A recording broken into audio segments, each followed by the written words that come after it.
ರೇವಾ ವಿಶ್ವವಿದ್ಯಾಲಯದ ಕ್ಯಾಂಪಸ್ನಲ್ಲಿ ಗುರುವಾರ 10ನೇ ವಾರ್ಷಿಕ ಪದವಿ ಪ್ರದಾನ ಸಮಾರಂಭ ನಡೆಯಿತು.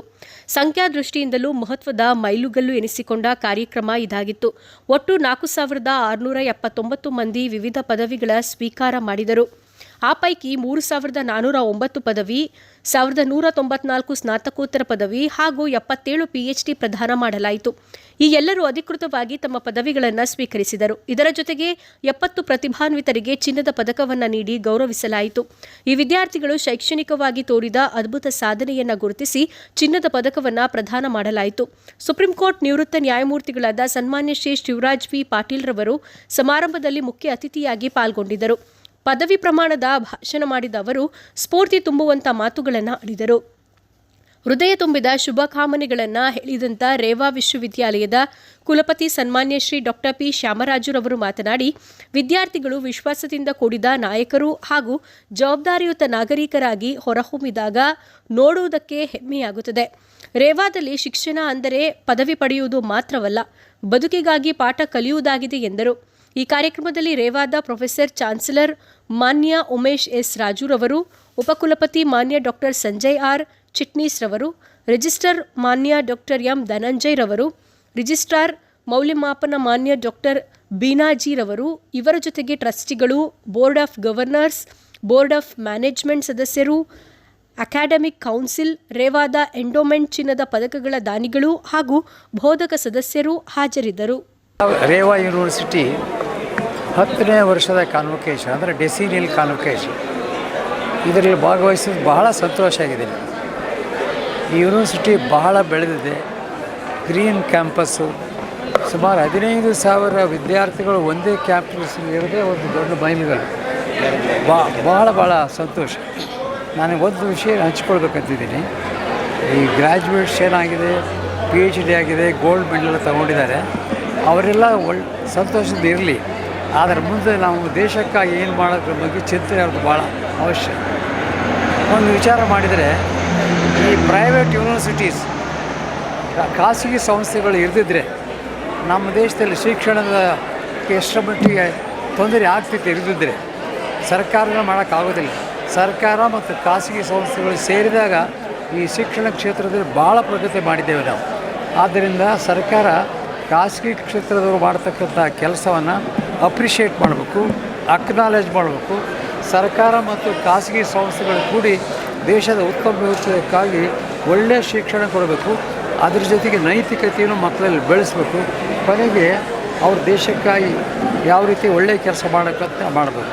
ಯಾಕಂದರೆ ಸ್ವಾತಂತ್ರ್ಯದ ಪೂರ್ವದಲ್ಲಿ, ಸ್ವಾತಂತ್ರ್ಯ ಸಂಗ್ರಾಮದಲ್ಲಿ ಇವತ್ತಿನ ಜನ್ರೇಷನ್ ಯಾರಿಗೂ ಅಲ್ಲಿ ಭಾಗವಹಿಸ್ತಕ್ಕಂಥ ಅವಕಾಶ ಇರಲಿಲ್ಲ. ಆದರೆ ಇನ್ನೊಂದು ದೊಡ್ಡ ಅವಕಾಶ ಇದೆ. ಆ ದೊಡ್ಡ ಅವಕಾಶ ಅಂದರೆ ನಮ್ಮ ದೇಶವನ್ನು ಸದೃಢ, ಸಮೃದ್ಧ, ಬಲಶಾಲಿ, ಆರೋಗ್ಯಕರ ದೇಶವನ್ನು ಕಟ್ಟತಕ್ಕಂಥ ಅವಕಾಶ ಅವರಿಗಿದೆ. ಸ್ವಾತಂತ್ರ್ಯ ಸಂಗ್ರಾಮದಲ್ಲಿ ಭಾಗವಹಿಸಿಲ್ಲ, ಆದರೆ ದೇಶ ಕಟ್ಟತಕ್ಕಂಥ ಕೆಲಸದಿಂದ ವಿದ್ಯಾರ್ಥಿಗಳು ಭಾಗವಹಿಸಿದರೆ ಅದು ನಮ್ಮ ದೇಶಕ್ಕೆ ಒಳ್ಳೆಯದು. ರೇವಾ ಯೂನಿವರ್ಸಿಟಿಗೆ ಒಳ್ಳೆಯದಾಗಲಿ, ಇನ್ನೂ ಅದು ಬೆಳೀಲಿ. ಡಾಕ್ಟರ್ ಶ್ಯಾಮರಾಜ್ ಅವರು highly dedicated and with vision and values. ಆ ದೃಷ್ಟಿಯಿಂದ ಇಂಥವ್ರು ಸಮಾಜಕ್ಕೆ ಬೇಕು. ಅವ್ರು 100 ಕಾಲ ಬದುಕಲಿ, ಇನ್ನೂ ಒಳ್ಳೆಯ ಕೆಲಸ ಮಾಡಲಿ. ಯೂನಿವರ್ಸಿಟಿ ಒಳ್ಳೆಯದಾಗಲಿ. ಮಕ್ಕಳು ನಮ್ಮ ದೇಶದ ದೊಡ್ಡ ಸಂಪತ್ತು, ಯುವಕರು ನಮ್ಮ ದೇಶದ ದೊಡ್ಡ ಶಕ್ತಿ. ಆಮೇಲೆ ವಯಸ್ಸಾದವರು, ಸೀನಿಯರ್ ಸಿಟಿಸನ್ಸು, ಅವ್ರ ದೊಡ್ಡ ಅನುಭವ. ಮಕ್ಕಳು ಸಂಪತ್ತು, ಯುವಕರ ಶಕ್ತಿ, ಸೀನಿಯರ್ಸು ನಮ್ಮ ದೇಶದ ಒಂದು ಅನುಭವ. ಇವು 3 ಸೇರಿದರೆ ನಮ್ಮ ಫ್ಲ್ಯಾಗ್ ಹೈ. ಕೊನೆ ಮಾತು, ನಾವು ಎಲ್ಲರೂ ಹೀಗೆ ಬೆಳಿಬೇಕು. ನಾನು ಭಾರತೀಯ ಅಂತ ಹೆಮ್ಮೆ ಪಡಬೇಕು ನಮ್ಮ ದೇಶದ ಬಗ್ಗೆ. ನಾನು ಎದೆ ತಟ್ಟಿ ಹೇಳಬೇಕು ಕನ್ನಡಿಗನೆಂದು. ಕೊನೆಗೆ ಎಲ್ಲರೂ ಒಬ್ರಿಗೊಬ್ರು ಪ್ರೀತಿಯಿಂದ ಹೇಳಬೇಕು ವಿಶ್ವ ಮಾನವನೆಂದು. ಭಾರತೀಯ ಅಂತ ಹೆಮ್ಮೆ, ಅಭಿಮಾನದ ಕನ್ನಡ, ಇಡೀ ಜಗತ್ತಿನ ಒಂದೇ ಕುಟುಂಬ ಅಂತಕ್ಕಂಥ ಪ್ರಿಯ ಮುದ್ರೆ, ಅದು ಒಳ್ಳೆಯದು. ಇದು ನನ್ನ ಮಾತು. ನಮಸ್ಕಾರ. ಮಾಡಿದ್ವಿ ಇಲ್ಲಿ 4,679 ಮಕ್ಕಳು ಇವತ್ತು ಇಲ್ಲಿಂದ ಗ್ರ್ಯಾಜುಯೇಟ್ಸ್ ಆಗಿದ್ದಾರೆ. 77 ಜನ PhD ಪದವೀಧರರಾಗಿದ್ದಾರೆ. 73 ಜನ ಗೋಲ್ಡ್ ಮೆಡಲಿಸ್ಟ್ ತೊಗೊಂಡಿದ್ದಾರೆ. ನನಗೆ ತುಂಬ ಸಂತೋಷ ಆಗ್ತಿದೆ, ಹೆಮ್ಮೆನೂ ಆಗ್ತಾಯಿದೆ. ಯಾಕಂದರೆ ಪ್ರತಿ ವರ್ಷ ಕೂಡ ಗೋಲ್ಡ್ ಮೆಡಲಿಸ್ಟ್ ಇರ್ಬೋದು, PhD ಹೋಲ್ಡರ್ಸ್ ಜಾಸ್ತಿ ಆಗ್ತಾನೇ ಇದ್ದಾರೆ. ನಾವೀಗ ಆಗಲೇ ಇದು ಇಷ್ಟು ದೊಡ್ಡ ವೆನ್ಯೂ ಇದ್ದರೂ ಸಹಿತ ನಾವು ಅದನ್ನು ಅಕಾಮಿಡೇಟ್ ಮಾಡೋಕ್ಕೆ ಆಗ್ತಿಲ್ಲ ಅಂಥೇಳಿ ಈಗ ಅದಕ್ಕೆಲ್ಲ ಒಂದು ಪ್ರಯತ್ನಗಳು ಮಾಡಬೇಕು, ಏನೆಲ್ಲ ಇದಕ್ಕಿಂತ ಚೆನ್ನಾಗಿ ಹೆಂಗೆ ಮಾಡ್ಬೋದು ಅಂತ. ಒಂದು ಮಾತ್ರ ನಿಜ, ನಮ್ಮ ಮಕ್ಕಳು ಎಲ್ಲೋದ್ರೂ ಚೆನ್ನಾಗಿದ್ದಾರೆ. ಆಮೇಲೆ ನಾನು ಎಲ್ಲೋದ್ರೂ ಕೂಡ ಎಲ್ಲೇ ಯಾವುದೇ ಏರ್ಪೋರ್ಟಲ್ಲಿ ಸಿಕ್ಕಿದ್ರೆ ಪ್ರಪಂಚದಲ್ಲಿ ನಮ್ಮ ಮಕ್ಕಳು ಸಿಗ್ತಾರೆ ನನಗೆ, ಇಲ್ಲಿಂದ ಪಾಸ್ಔಟ್ ಆಗಿರೋರು. ಅವ್ರ ಕಡೆಯಿಂದ ಸರ್ ಇಲ್ಲಿ ಓದಿದ್ವಿ ರೇವಾ ಯೂನಿವರ್ಸಿಟಿಯಲ್ಲಿ, ನೀವು 1-2 ಸಲ ನಮ್ಮನ್ನು ಬೈದಿರ್ಬೋದು, ಈಗ ನಾವು ಸೆಟ್ಲಾಗಿದ್ವಿ, ತುಂಬ ಚೆನ್ನಾಗಿದ್ವಿ ಅಂತ ಹೇಳ್ತಾರೆ. ಅದು ತುಂಬ ಖುಷಿ ಕೊಡುತ್ತೆ ನನಗೆ. ಯಾವತ್ತೂ ಕೂಡ ನಾನಿರ್ಬೋದು, ನಮ್ಮ ಟ್ರಸ್ಟೀಸ್ ಇರ್ಬೋದು, ನಮ್ಮ ಸಿಬ್ಬಂದಿ ಎಲ್ಲರೂ ಕೂಡ ಯಾವಾಗಲೂ ಕೂಡ ಡೆಡಿಕೇಟೆಡ್ ಆಗಿ ಮಕ್ಕಳಿಗೋಸ್ಕರನೇ ದುಡಿತಾ ಇದ್ದಾರೆ. ಅದು ಮಾತ್ರ ನಾನು ಅದು ಪ್ರೌಡ್ ಕೂಡ ನಾನು. Thank you sir, thank you, ಒಳ್ಳೆಯದಾಗಲಿ ಸರ್. ನಾಗಶ್ರೀ, ನನಗೆ ಗೋಲ್ಡ್ ಮೆಡಲ್ ಬಂತು. I am truly grateful for this one. Mainly ರೇಸ್ ಡಿಪಾರ್ಟ್ಮೆಂಟ್ ನಂಗೆ ತುಂಬ ಹೆಲ್ಪ್ ಮಾಡಿದ್ರು. ಇಂಡಸ್ಟ್ರಿ ಸ್ಪೆಷಲಿಸ್ಟ್ ಕರೆಸ್ತಾಯಿದ್ರು. I have 10 years of experience. But ಆದರೆ ನಂಗೆ ಅಷ್ಟೇನೂ ಗೊತ್ತಿರಲಿಲ್ಲ. ಸೊ ಎಲ್ಲ ಸೆಷನ್ಸ್ ಕೊಟ್ಟು ನನ್ನನ್ನು ತರೋ ಮಾಡಿದ್ರು. I could deliver so many projects on in company.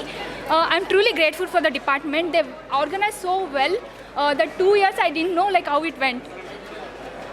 Yeah, thank you. ಎಯಿಂದ ಏನೆಲ್ಲ ಅನುಕೂಲಗಳಿದೆ ತುಂಬ ಸುಲಭವಾಗಿ ಎಲ್ಲರೂ ತಿಳ್ಕೊಳ್ಳೋದಾದರೆ ಕಲ್ತ್ಕೊಳ್ಳೋದಾದರೆ ಕನ್ನಡದಲ್ಲೇ ಸ್ವಲ್ಪ ಟ್ರೈ ಮಾಡಿ. ಓಕೆ.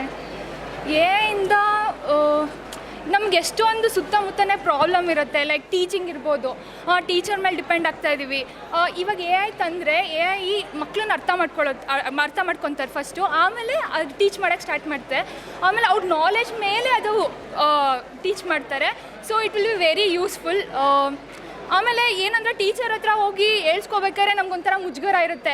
ಅವ್ರು ಬೈತಾರಪ್ಪ ಹಂಗೆಲ್ಲ ಅನಿಸುತ್ತೆ. ಆದರೆ ಅಂದರೆ friendly, like you can chat, you can scold also.